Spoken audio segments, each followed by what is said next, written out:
with still life, I paint under a cool light. Stronger light and shadow patterns that are easier to recognize, and I like that drama. What I like to do when I do flowers is I like to mask them in their shadow color. Instead of painting individual petals, I'm actually just painting a shape of light, and I'm just going to go ahead and mask in this shape.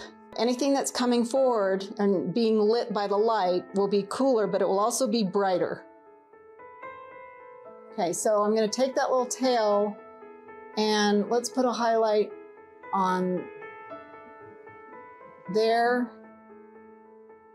maybe there. Well, I don't want to do it.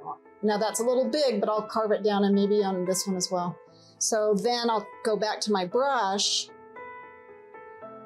and let's just kind of tickle that.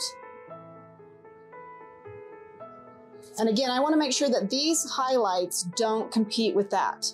So right now that one is. So I'm definitely going to have to knock that down.